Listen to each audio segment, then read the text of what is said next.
A story came across my little information desk here this morning that Mickey Mantle may have actually used a corked bat later in his career.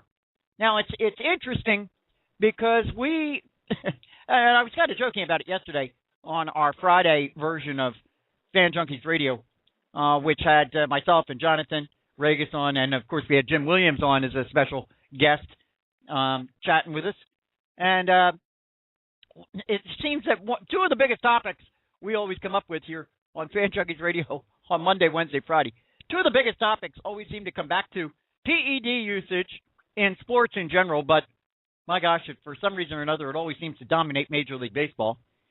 PED usage and the Los Angeles Lakers. But interestingly, when you take a look at somebody like Mickey Mantle and you take into consideration that potentially, and apparently the belief is that if he was using any kind of advantage bats, corked bats or whatever, it would have been later in his career. If that were the case, that's kind of the same thing as almost, utilizing PEDs when you think about it. I mean, it gives one an advantage one way or another. The objective is still both the same. And so I throw the question out there, and apparently this was all discovered as a result of a bat that is about to be auctioned off as part of some sports memorabilia.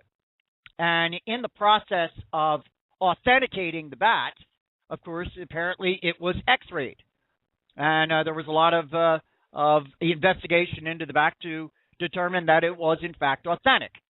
And apparently in one of the X-rays, it can clearly be seen that there is some sort of substance that is embedded into the barrel of the bat.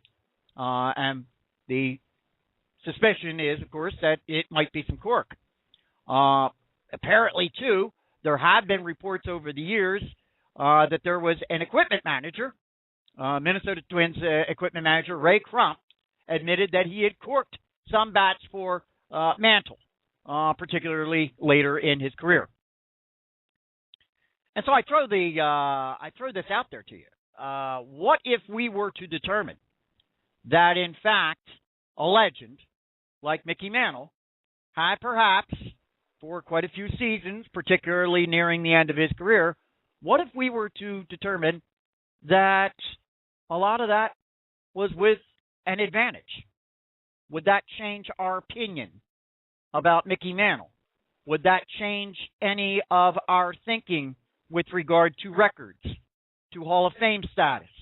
Does that change anything at all? My suspicion is no, it doesn't.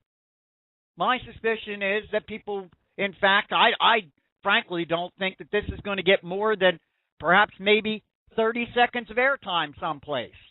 In fact, I might actually here be giving it more airtime than anybody else might be willing to give it.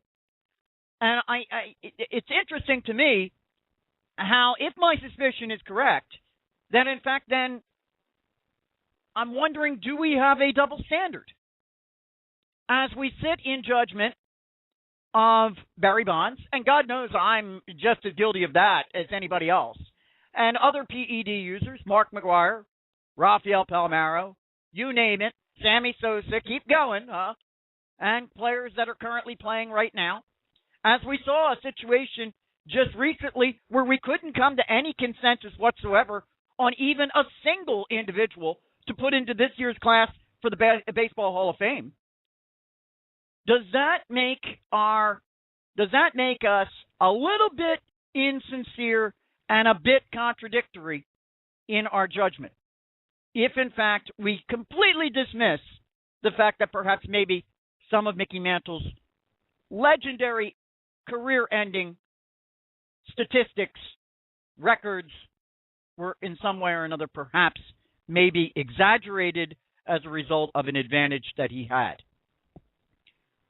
I throw the question out there. I think it's a very, very interesting kind of dilemma for all of us, and I think one that actually does deserve more than 30 seconds of airtime, if for no other reason than to just kind of sit back and take stock of how we judge things.